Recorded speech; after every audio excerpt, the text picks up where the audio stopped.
Sometimes a recipe just needs an upgrade to bring out the flavor.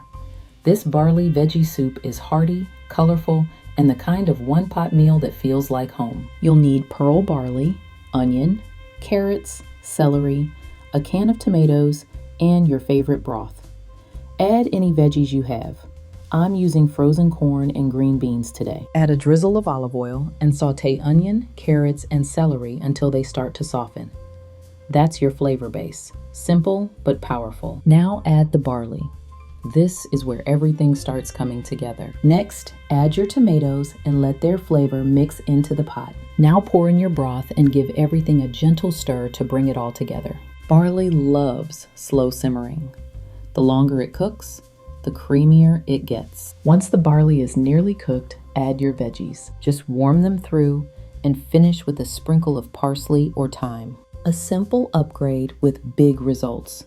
Real ingredients, real comfort. You'll find the full recipe in the pinned comment. See you next time.